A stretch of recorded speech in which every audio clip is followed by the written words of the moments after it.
I didn't want to be an ex-Manchester United football player. I didn't want to be known as someone who just lived off the fact that I played for United. I wanted to really make my second half of my life count. For those of you who watched me in my last few games, it's quite obvious that I did need to retire. When you're watching a football match, it's about emotion sometimes, and that's something that AI can't pick up. I always say, why don't you do this in Manchester? And people don't ordinarily listen. Madfest did actually listen. Why can't our city have that? You know, it annoys me. I mean, I am an entrepreneur, but I don't like the word. I never see myself as that. Why don't you like the word entrepreneur? I don't know, it just feels a little bit not Mancunian. Sit down, mate. Seriously, you're not an entrepreneur. You know what I mean? You're Gary from Bury. Work as hard as you can. Never look back and wish you could have done more. But I always say be passionate about what you do because it makes life a lot easier.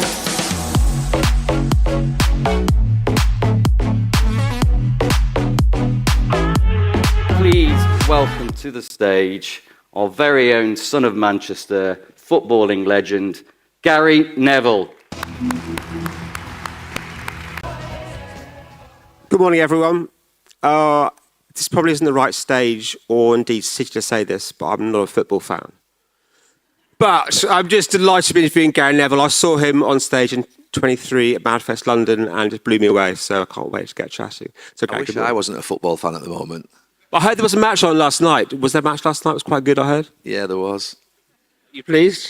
We won, just. Yeah, we got there in the end. Now, I do think there's so much more to you than football, obviously, and there's far much more to you than football. And we were chatting backstage, and it might interest lots of people here to know we were chatting about AI. I think most people meet Gary Neville and want to talk about football.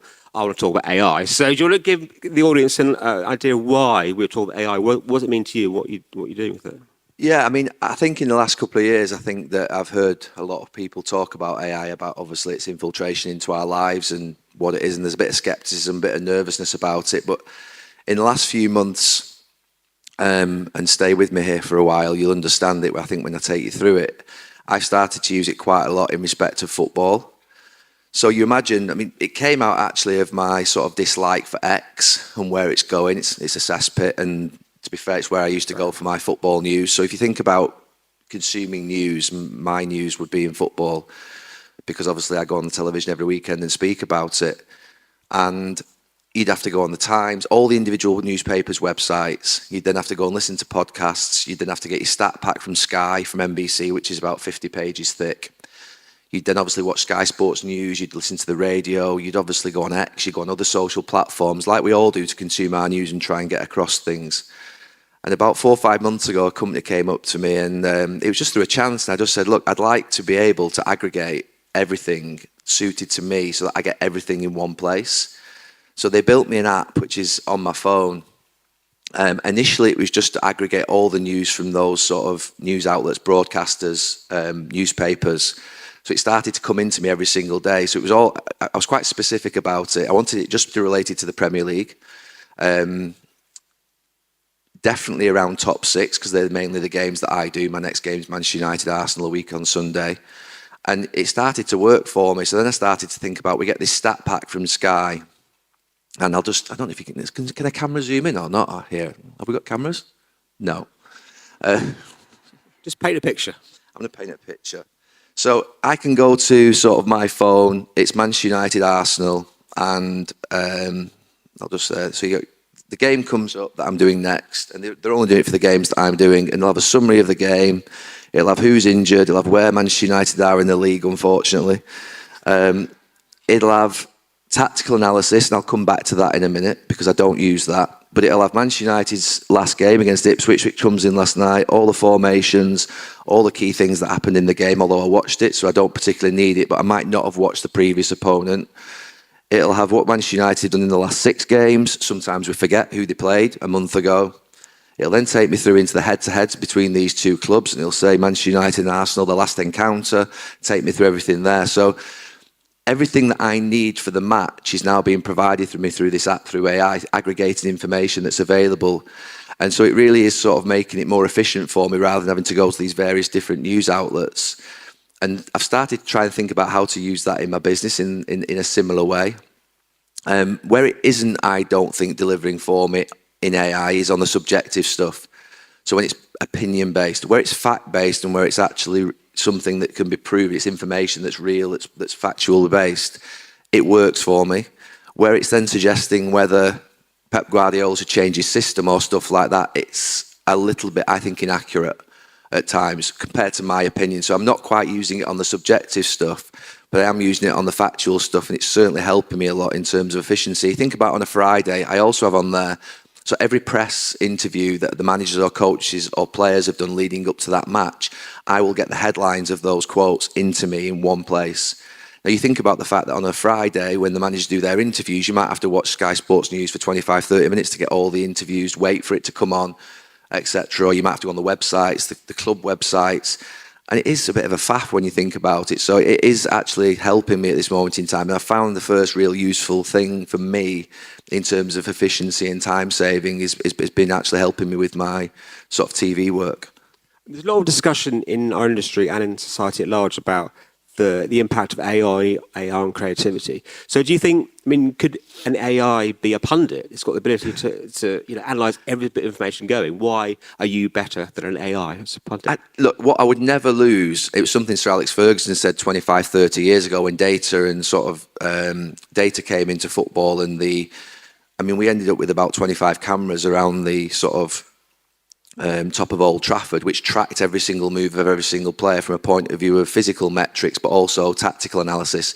So we knew exactly where every player was at a certain time. So maybe in 1986, you could say it wasn't my fault a goal. In 2005, you couldn't say it wasn't your fault because that camera had got you on a Monday morning. And so where it got to is he said, what you can never beat, though, is the naked eye. So what you're picking up on sometimes is personality and character traits. You can't pick that up really, I think, with AI. You can't pick up sort of a smell of a game and a feeling and a momentum shift. We know that there are momentum graphs now in football, which obviously we see now on Sky Sports. We use them about how momentum shifts happen. But to be able to spot it straight away when it's the first moment of a momentum shift, or how to assess someone's mood, how to assess someone's feeling, that's where I'd like to get to. Obviously at UA92 we developed a curriculum which is 20%, 80% academic. You tested 80% on your academic, for your credits go to the academic side, 20% go to your personality and character development. And it's not an exact science, but what I'd like to bring forward in football, in recruitment, in our university is the ability to measure personality and character. That's where I'd like to get to. I think that can only still be done by a human. I don't think that can be done in my mind unless someone can put their hand up and tell me that they can see.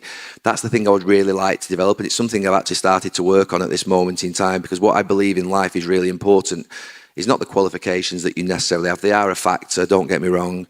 Not necessarily your sort of skill or your talent level. It's more your sort of personality. Are you a good person? Do you turn up every single day? Are you reliable? Are you consistent? Do you have a good ethos, a good work ethic? Are you someone who's spirited and wants to be in a team? They're the things that really at this moment in time aren't measurable. So when you're watching a football match, it's about emotion sometimes, and that's something that AI can't pick up. You've mentioned so many things there that are part of your business empire, education, property, content. You do so many things. That's why we build you today as a entrepreneur, broadcaster.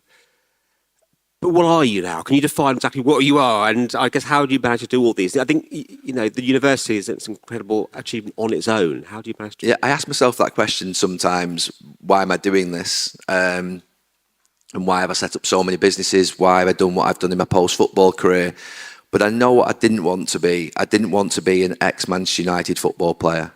I knew that. Yeah. I didn't want to be known as someone who just lived off the fact that I played for United. I wanted to really make my second half of my life count.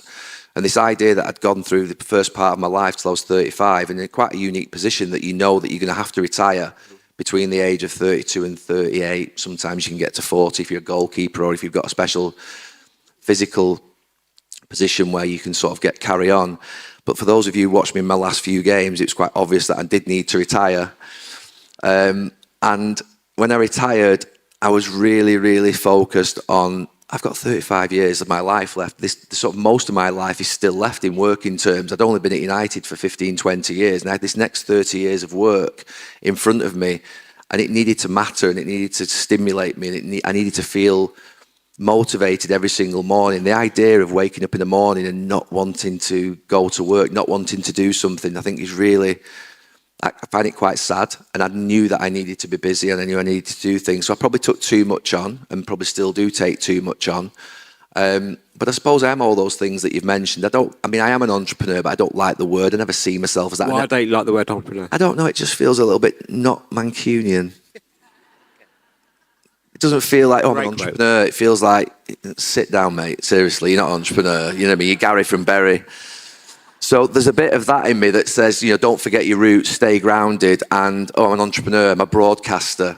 No, I'm not. I'm someone who speaks on television about football. And to be fair, I've set up a few businesses. I would say it in that way. I wouldn't class myself as that. But I am those things that you say.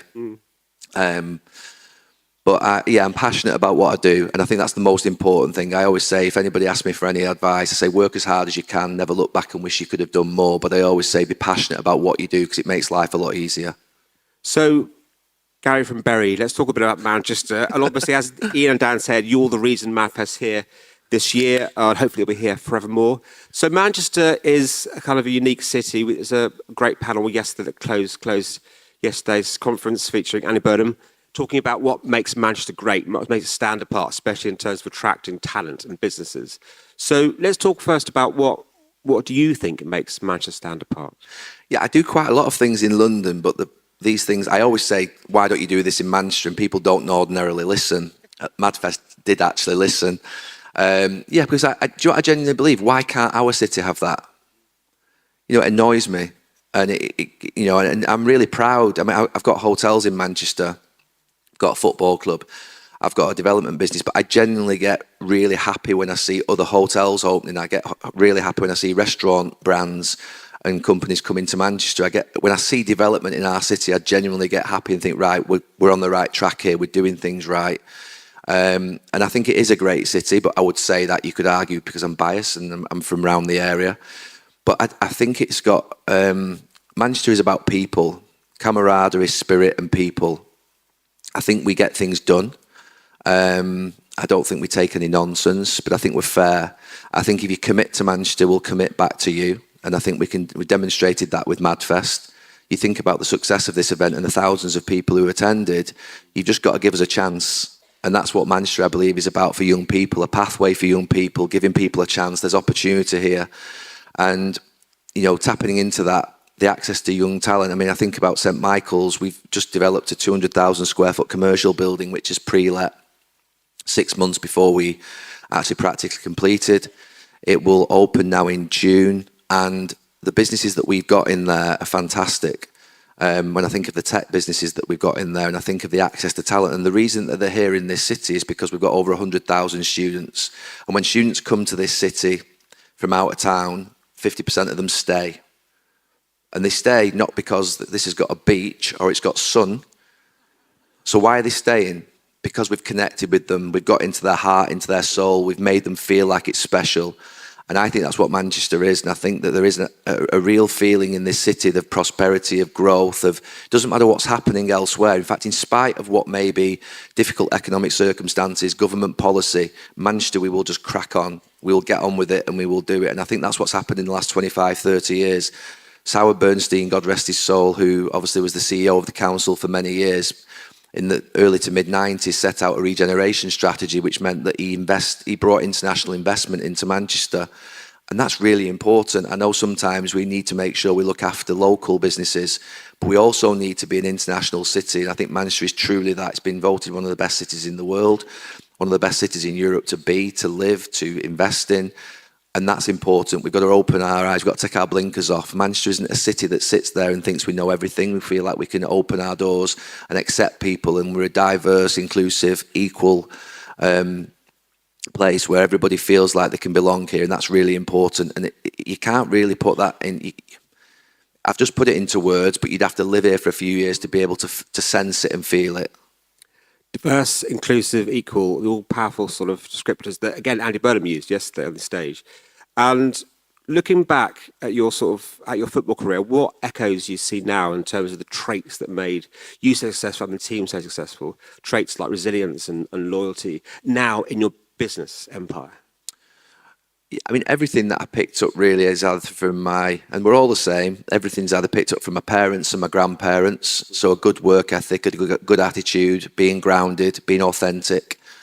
I don't think you can get away without being that around here. And then obviously when I went to United, I think it was almost like that on on steroids. And I'm fortunate that the people who I've been exposed to in my life as mentors, coaches, as bosses, have been hugely inspirational people who have a work ethic that I can't even describe. It's incredible to be around the intensity of people that I've been around, the likes of, whether it was Brian Robson when I first joined United as the captain of the team, then Roy Keane, then Sir Alex Ferguson, but going back to my youth team coaches, Nobby Stiles and Eric Harrison. Eric, obviously from Halifax, a non-league player. Nobby Stiles, a World Cup winner playing for England and Manchester United in a European Cup final as it was back then. But every single one of them had these same principles and values. No matter how successful they were or how much they'd achieved in their lives, they never forgot what was important every single day, and that was to get up, get ready, be smart, turn up, do your job properly, work as hard as you can, never give in, and then come back the day after and do it again, irrespective of what had happened the day before. It's really simple things that matter. And those things, when they're embedded into you every single day, but you see your mentors and coaches and your bosses and your parents and your grandparents do it, you've got nowhere else to go. It's when we sort of expose to people who haven't got those standards. That's why I've got a lot of sympathy for young people. I don't buy into this attitude that young people today don't work as hard as we did, or they have it easier than we did. I don't believe that. I believe young people do work hard. And every single day I see that around me, and we don't say it enough. I go to the gym 4 or 5 times a week at 6 o'clock in the morning, and I'm the oldest in there. I have to work in a class. It's a sort of mentality of being in a team.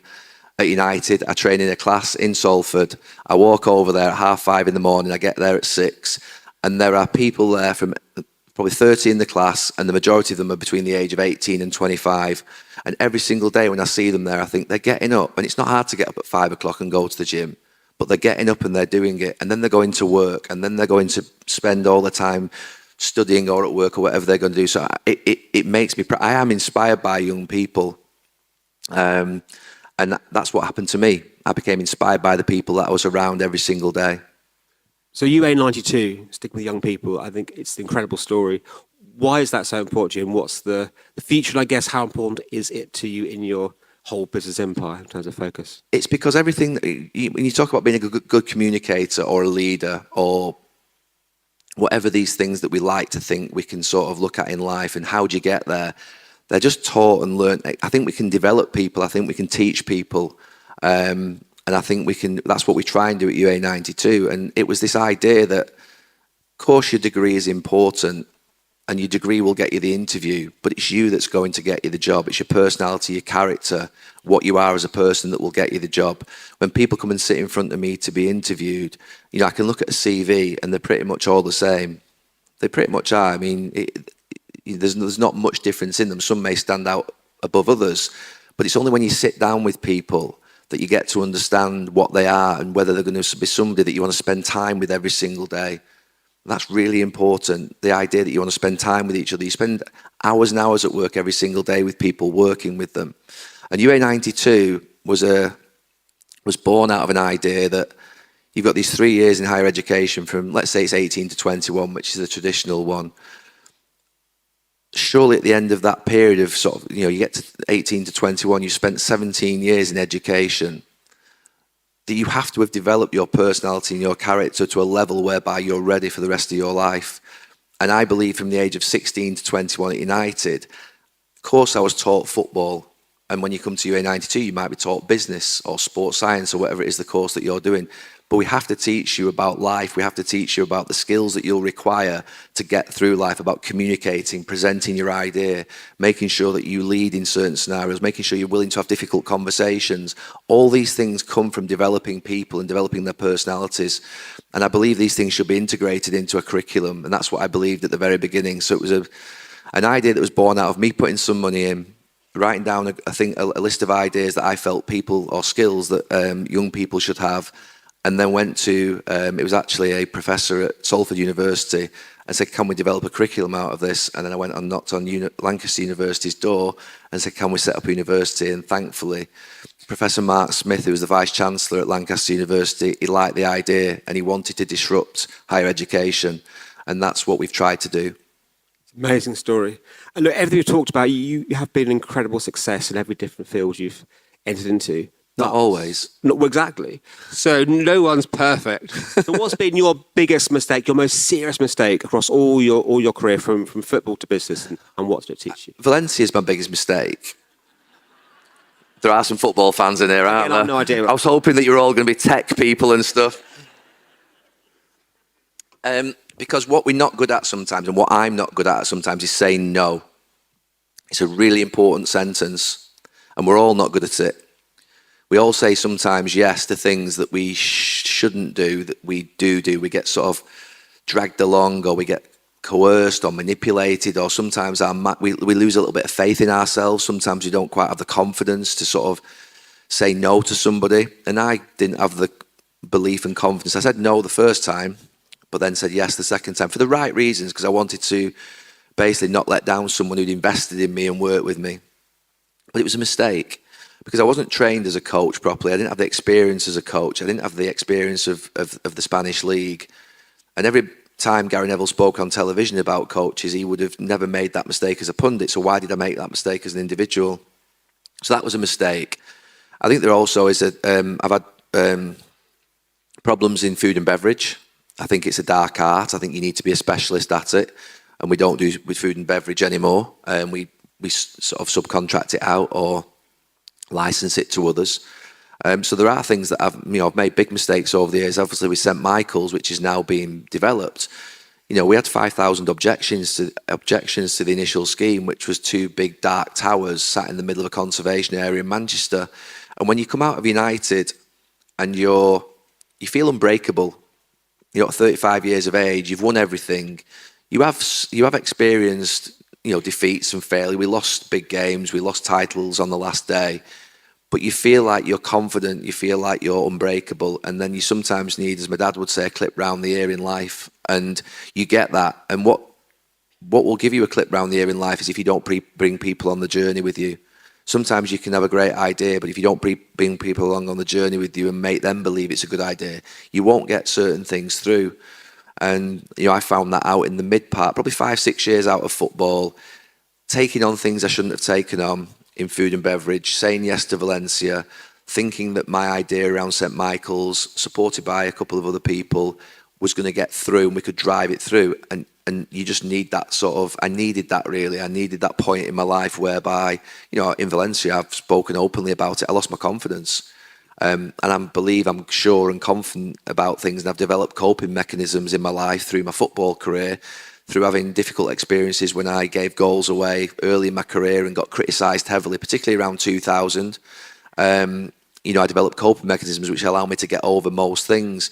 But I did lose my confidence in Valencia. I remember looking in the mirror one morning and thinking, what is that? It was the first time I'd seen grey hairs. I looked ill. I was out of my depth. I didn't want to be there. And the criticism was coming on top. And every time I did a press conference, which was quite often, before and after every match, you have to speak. I was being asked about my job, my credibility, my integrity.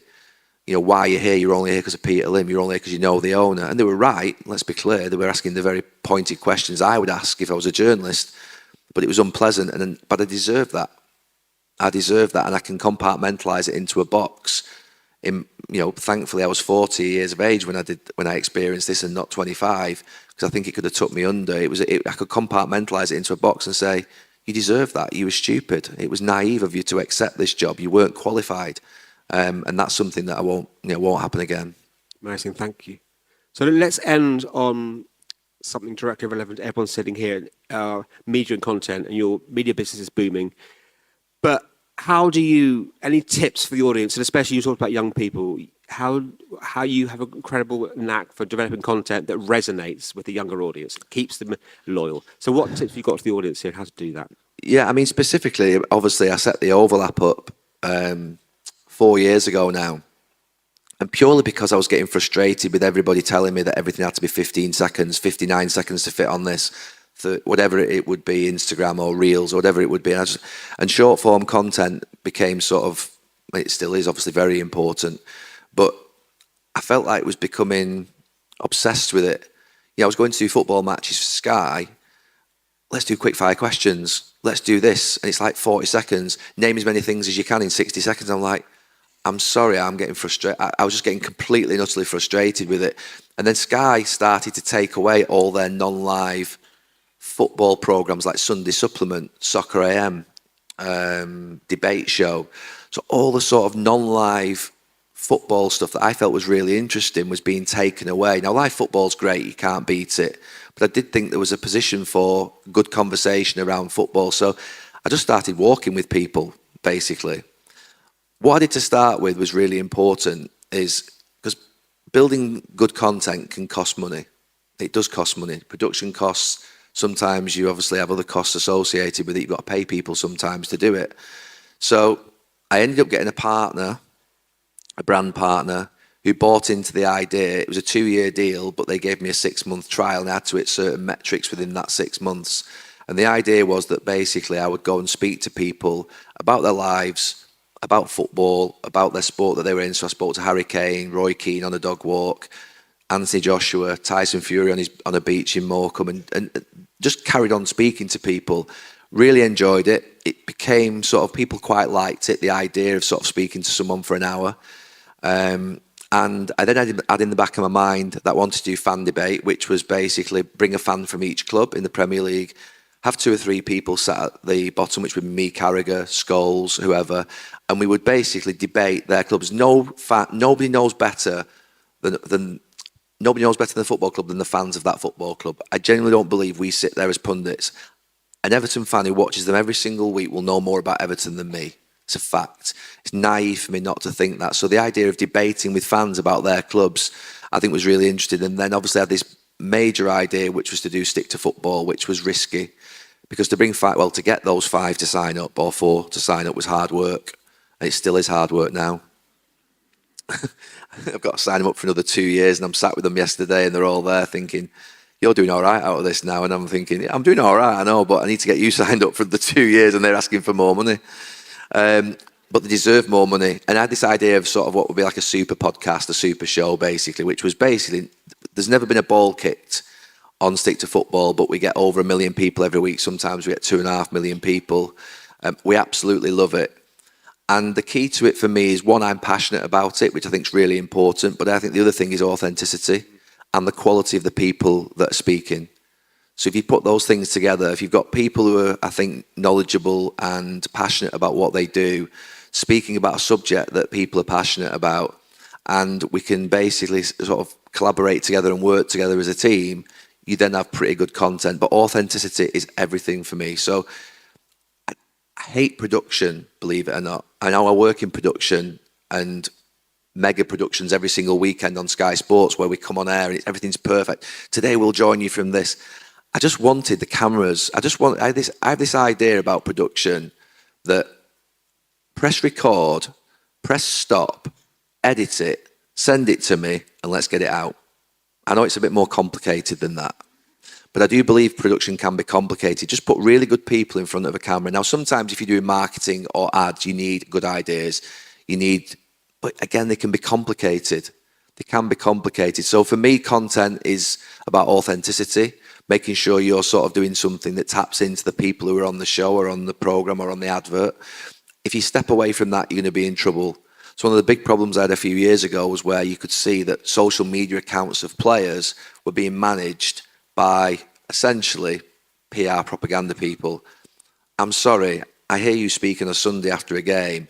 That isn't you that's posting that out. And you don't align the two, and before you know it, you've lost your identity and your character and your own personality. So I'm all about authenticity.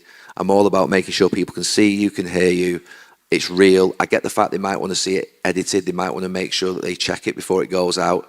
But for me, they're the most important things, and it's just obviously took off in the last couple of years. It's been amazing. And to monetize, the big thing for me was, so I sold 50% of the overlap.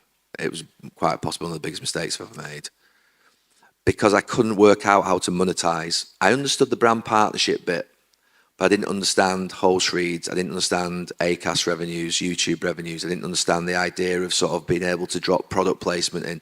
I couldn't work out the whole monetization model. And then it was worked out for me by the partner that came in. So well done to them.